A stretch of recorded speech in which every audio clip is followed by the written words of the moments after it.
Hello dear students, welcome back to smart knowledge. प्यारे बच्चों, mid term exam for class 8 subject रहेगा हिंदी।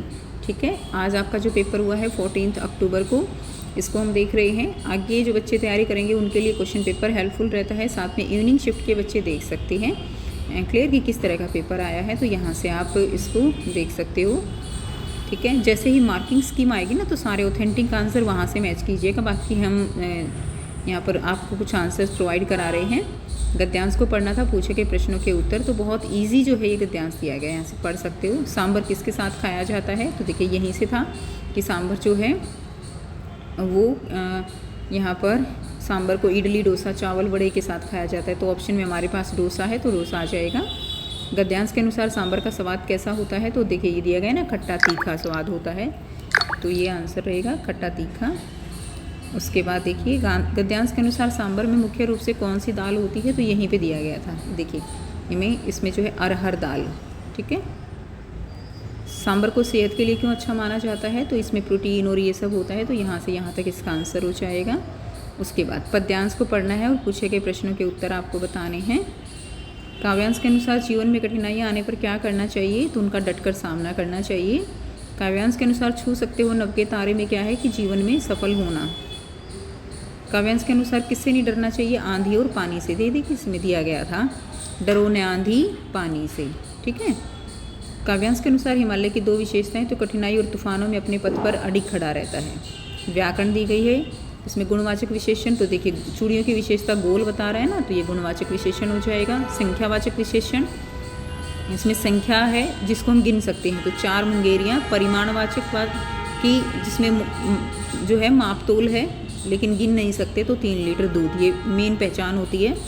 सविनय में निहित उपसर्ग स उपसर्ग और विनय मूल शब्द हो जाएगा। मेरा मन कभी कभी बैठ जाता है, क्रिया बतानी है, तो बैठ जाता है, इसके अंदर ये क्रिया है, बैठ जाता है। ठीक है, यानी बैठ क्रिया है एक तरह से, बैठना है। रानी शब्द का लिंग राजा हो जाएगा, ये स्त्रीलिंग है, पुल्लिंग बताना है। दुग्ध शब्द का तद्भव रूप दूध हो जाएगा। बेईमान शब्द का विपरीत शब्द क्या हो जाएगा, ईमानदार। बदलू लाख से रंग बिरंगी गोलियां बनाता था, इसमें वचन बदलना है, तो ये गोलियां तो बहुवचन हो गया, गोली जो है एक वचन हो जाएगा। उसके बाद सुख दुख में कौन सा समास है, तो द्वंद्व समास हो जाएगा। खंड ग में यहाँ से आप पाठ्य पुस्तक से लिया गया है, तो इसको पढ़ लेंगे। गद्यांश के अनुसार सबसे अधिक बुरी बात क्या है, तो बुराई में रस लेना बुरी बात है, तो ये हो जाएगा। सैकड़ों घटनाओं का अर्थ होता है 100 से अधिक घटनाएं। गद्यांश के अनुसार लेखक से क्या गलती हो गई थी, वो 90 रुपये अधिक दे दिए थे उसने। टिकट बाबू के अतिरिक्त रुपये लौटा देना उनके किन गुण की ओर इशारा करता है, उनकी ईमानदारी की ओर। उसके बाद गद्य पाठों पर आधारित प्रश्नों के उत्तर देने थे, तो ये बहुत छोटे छोटे हैं। पाठ लाख की चूड़ी में बदलू को विवाह के अवसर पर मिलने वाली 2 चीज़ों के नाम वस्त्र और अनाज। कौन से हिस्से खराब थे बस के, 2 खराब हिस्सों का उल्लेख करना है। सीटें इंजन खराब थी। अच्छाई और सच्चाई से जुड़ी घटनाएं पता चलने पर आपके मन पर क्या भाव आते हैं, तो सकारात्मक और प्रेरणा के भाव आते हैं। उसके बाद ये जो है बड़े क्वेश्चन थे, तो आपने लिख ही दिए होंगे बेटा, ये तो बहुत इजी रहते हैं लिखने, हैं ना। उसके बाद पद्यांश को ध्यानपूर्वक पढ़िए। इसी तरह का पेपर इवनिंग शिफ्ट का आपका आएगा।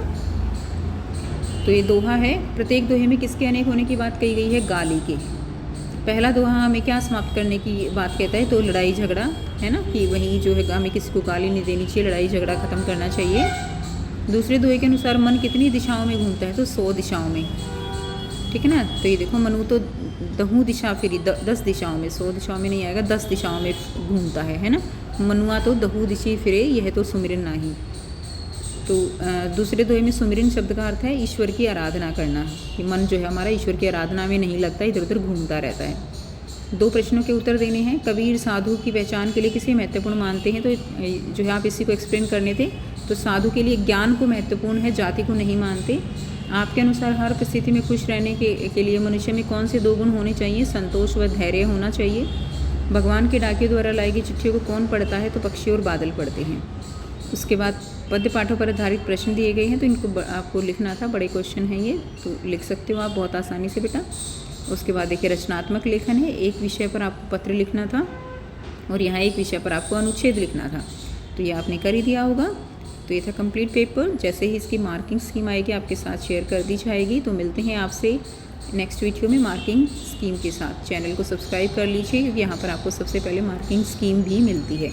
ठीक है, और अदर सब्जेक्ट के सभी प्रैक्टिस पेपर आपको यहाँ पर मिलते हैं।